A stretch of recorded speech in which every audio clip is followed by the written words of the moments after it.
రాజగోపాల్ గారు, మిగతా పెద్దలు అందరికి కూడా నమస్కారాలు.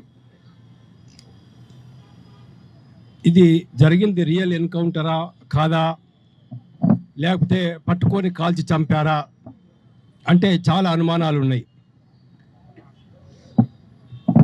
ఆయన ఉప ముఖ్యమంత్రి గారు, జస్ట్ ఛత్తీస్గఢ్ ఉప ముఖ్యమంత్రి విజయ్ శర్మ గారు 5 రోజుల క్రితం హిడ్మా తల్లి దగ్గరికి వెళ్ళి మాట్లాడాడు. మీ అబ్బాయిని లొంగిపోమని చెప్పండి. అప్పుడు హిడ్మా తల్లి కూడా మైక్లో మాట్లాడుతూ, బాబు ఎక్కడున్నాను వచ్చేసి లొంగిపోనే విధంగా మాట్లాడింది. అంటే హిడ్మాని కానీ హిడ్మా గ్రూపును కానీ ఎప్పుడు పట్టుకున్నారు? విజయ్ శర్మ గారు హిడ్మా తల్లితో మాట్లాడకంటే మొదలే వీళ్ళందరినీ కూడా తమ అదుపులోకి తీసుకున్నారు అనేది ఒక సమాచారం. తర్వాతనే వెళ్ళి ఆయన హిడ్మా తల్లితో మాట్లాడాడు అనేది ఒక సమాచారం.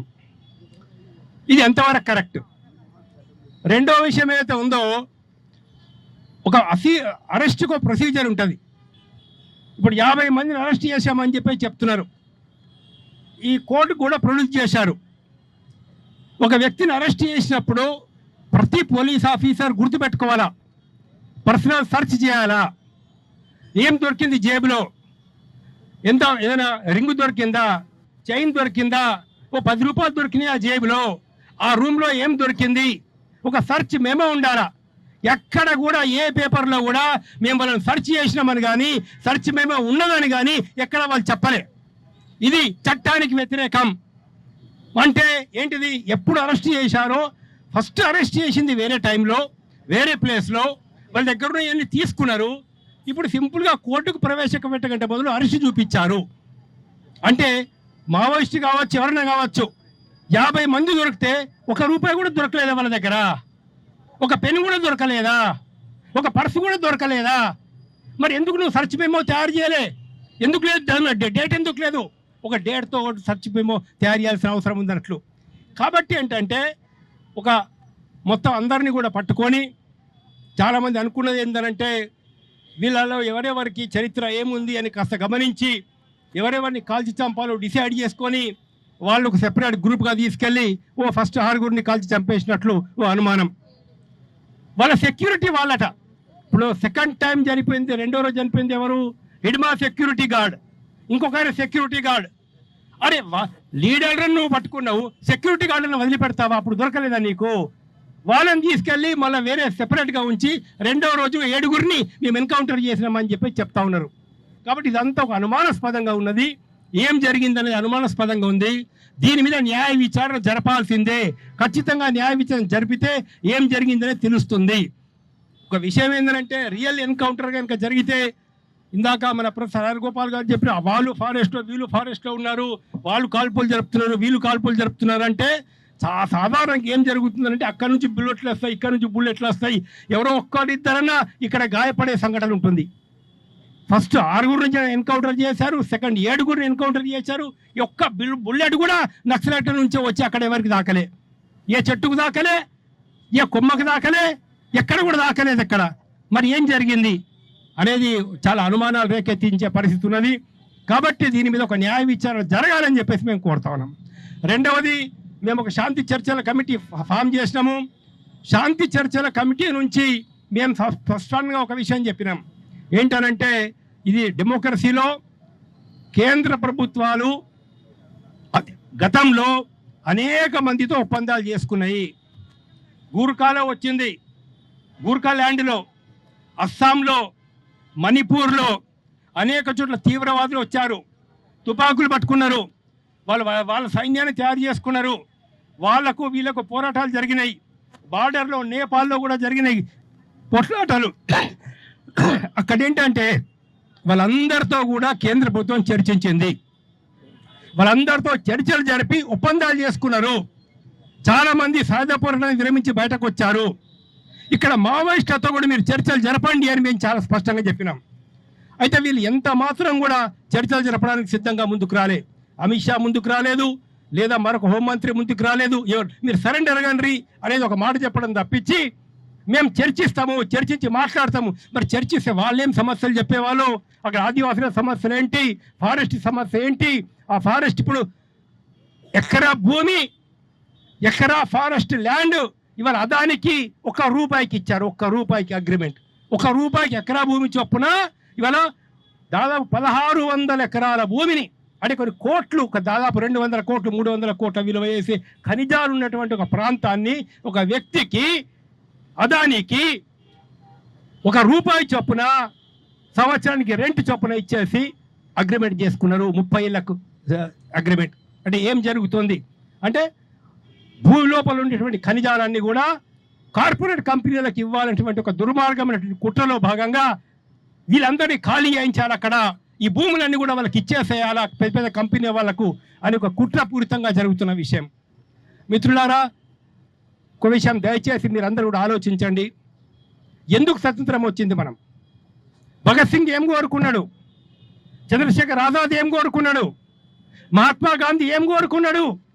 నా దేశానికి స్వతంత్రం వస్తే ఇక్కడ అవినీతి ఉండదు, నా దేశానికి స్వతంత్రం వస్తే మా పిల్లలకు ఉద్యోగాలు వస్తాయి, నా దేశానికి స్వతంత్రం వస్తే నా రైతులు ఆత్మహత్యలు చేసుకోరు, నా దేశానికి స్వతంత్రం వస్తే ఇక్కడ దోపిడీ ఉండదు, దౌర్జన్యం ఉండదు, కుల వివక్షత ఉండదు, అన్యాయాలు ఉండవు, అక్రమాలు ఉండవు అని చెప్పి శాసించారు.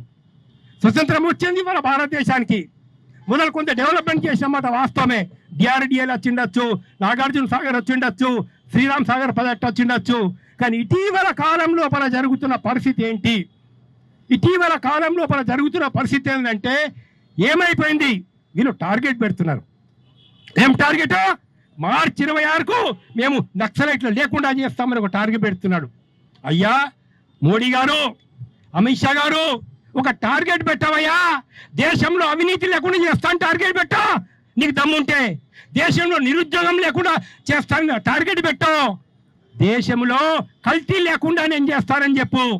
దేశంలో రైతుల ఆత్మహత్యలు లేని సమాజం తీసుకొస్తా అని చెప్పు. అవినీతి లేని ఒక పరిపాలన తీసుకొస్తా అని చెప్పు. దానికి టార్గెట్ పెట్టావు నువ్వు. దానికి టార్గెట్ పెట్టే అవకాశం లేదు. రైతులు ఆత్మహత్య చేసుకుంటున్నారు. గత 10 సంవత్సరాల్లో 3,60,000 మంది రైతులు ఆత్మహత్య చేసుకున్నారు. పర్ డే ఇవాళ రోజుకు 30 మంది రైతులు ఆత్మహత్య చేసుకుంటున్నారు. ఎందుకు తెలుసా? ఇవాళ పత్తికి ఒక క్వింటాల్కి మినిమం సపోర్టింగ్ ప్రైస్ 10,000 ఉండాలా. కానీ 10,600 ఉండాల్సింది ఇవాళ సెంట్రల్ గవర్నమెంట్ 7,600 డిసైడ్ చేసింది.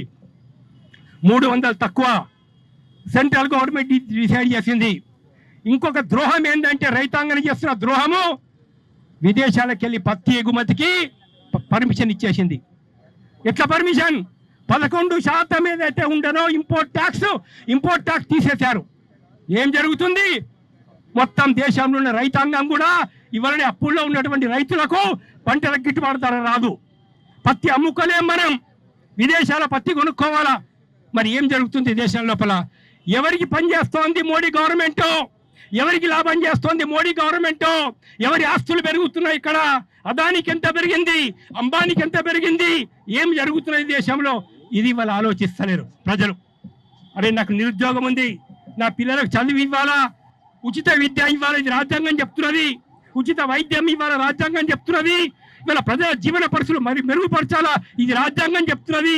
జాబ్ సెక్యూరిటీ ఇవ్వాలా, ఇది రాజ్యాంగం చెప్తున్నది. ఇక జాబ్ సెక్యూరిటీ లేదు, ఉచిత విద్య లేదు, ఉచిత వైద్యం లేదు. మొత్తం కార్పొరేట్ కంపెనీలకు లాభం చేసే పరిస్థితి జరుగుతుంది. కాబట్టి మిత్రులారా, ఈరోజు దేశంలో ప్రజాస్వామ్యం కాపాడలేదంటే ప్రజల యొక్క కేంద్ర ప్రభుత్వం అయితే నిరంకుశ వైఖరి అవలంబిస్తున్నదో, మీసా తీసుకురావడము, నాసా తీసుకొని రావడము, దాని తర్వాత సిబిఐని రకరకాల సంస్థల ద్వారా ప్రజాస్వామ్యాన్ని కోరే వాళ్ళ మీద కేసులు పెట్టి, కేసులు పెట్టి, మరో కేసులు పెట్టి, వాళ్ళని నిర్బంధం చేసి, భయపెట్టి, బెదిరించి ఇవాళ ప్రశ్నించే వాళ్ళని ఇవాళ లోపల పెట్టాలని చెప్పేసి ప్రభుత్వం చూస్తుంది. ఇదా డెమోక్రసీ? డెమోక్రసీ అంటే ఇదేనా? డెమోక్రసీ అంటే ఏం జరుగుతున్నది? ఒక్క నిమిషం ఆలోచించండి మిత్రులు, ఒక్క నిమిషం. మొన్న జరిగిన బీహార్ ఎన్నికల్లో 63 లక్షల ఓట్లు తీసేస్తే, దయచేసి వినండి ఒక్క మాట, 21 సార్లు ఓటర్ లిస్టులో విదేశీ వనిత పేరు వచ్చింది. విదేశీ మహిళ, విదేశీ మోడల్ పేరు 21 చోట్ల వచ్చింది. విదేశీ మోడల్ ఫోటో 21 ఎట్లా వస్తుంది? విదేశీ మోడల్ ఫోటో ఓటర్ లిస్టులో ఎవరు రాశారు? ఓటర్ లిస్టులో ఎవరు తయారు చేశారు ఓటర్ లిస్టులో? అంటే ఎలక్షన్ కమిషనర్ చెప్తే బీజేపీ కార్యకర్తలు తయారు చేసి ఇచ్చారా? ఎట్లా వస్తుంది విదేశీ మహిళ ఫోటో 21 సార్లు? టోటల్ బోగస్ ఏదో ఉందో ఇవాళ ప్రజాస్వామ్యాన్ని తమ గుప్పిట్లో పెట్టుకొని ప్రజాస్వామ్యాన్ని నాశనం చేసి ప్రజాస్వామ్య విలువల్ని పోగొట్టేసి తమ అధికారం కొనసాగించాలని చెప్పేసి వీళ్ళు చూస్తా ఉన్నారు. కేవలం దోపిడి దొంగల ఏజెంట్లుగా ప్రవర్తిస్తున్నారు. అదాని అంబానీ దేశాన్ని దోచుకునే వాళ్ళ ప్రతినిధులుగా ఉన్నటువంటి వాళ్ళ దోషాన్ని కుట్రని మనం గమనించాలా. మన రైతుల్ని కాపాడుకోవాలంటే, మన నిరుద్యోగుల్ని కాపాడుకోవాలంటే, మన ప్రజలు జీవిత పరిస్థితులు బాగుపరచాలంటే ప్రత్యామ్నాయం ఆలోచించాల్సిన అవసరం ఉంది. దానికి వామపక్ష శక్తులన్నీ కూడా ప్రజలందరూ కూడా ఐకమత్యమై మా సమస్య కారణం ఏంటి తెలుసుకొని ఒక నూతన సమాజం కోసం, ఏ రాజకీయ స్వతంత్రం కోసం మనం పోరాడినామో, ఏ సోషలిటీ సమాజం కోసం స్వతంత్ర సమరం జరిగిందో అలాంటి ఒక సమాజం, ఒక నూతన సమాజం, దోపిడీ లేని సమాజం, నిరుద్యోగం లేని సమాజం, ఆకలి బాధ లేని సమాజం రావడం కోసం మనందరం కన్ను కట్టుకొని పోరాడాలని చెప్పి చెప్తాను. చనిపోయినటువంటి వాళ్ళ యొక్క ఆచరణ ఏమన్నా కావచ్చు, కానీ వాళ్ళ లక్ష్యం, వాళ్ళ ఉద్దేశం సమాజం, వాళ్ళ లక్ష్యం దోపిడీ లేని సమాజం, వాళ్ళ లక్ష్యం నిరుద్యోగం లేని సమాజం, వాళ్ళ లక్ష్యం ఇవాళ అధిక ధరలు లేనటువంటి సమాజం, వాళ్ళ లక్ష్యం రైతులు ఆత్మహత్యలు చేసుకునేటువంటి సమాజం, మహిళల మీద అత్యాచారాలు జరగని సమాజం. ఒక ఉన్నతమైన లక్ష్యం కోసం పనిచేసినారు. వాళ్ళ విధానాలతో మేము ఏకీభవించకపోవచ్చు, వాళ్ళ పోరాట పద్ధతితో మేము ఏకీభవించకపోవచ్చు, కానీ వాళ్ళ లక్ష్యాలను ఎప్పుడు కూడా మన ప్రజలు అర్థం చేసుకోవడం లేదు. అర్థం చేసుకొని ఈ యొక్క నిర్బంధాన్ని మనం వ్యతిరేకించాలా. అన్ని శక్తులు ఇవాళ సాంబశివరావు గారిని మిగతా పెద్దలందరినీ కూడా నేను అభినందిస్తున్నా. అన్ని పార్టీలను కలిపి ఒక ఉమ్మడిగా ఈ కార్యక్రమం తీసుకుంటున్నారు. ఈ కార్యక్రమాన్ని ప్రతి చోట తీసుకొని విస్తృతంగా మిగతా ప్రజా సంఘాలు కూడా పాల్గొంటారు చేసి ప్రజల్లో ఒక రాజకీయ చేతనం తీసుకురావాలని చెప్పి చెప్తున్నా. వాళ్ళు చేసిన కృషిని అభినందిస్తూ నాకు ఈ అవకాశం ఇచ్చినందుకు ధన్యవాదాలు.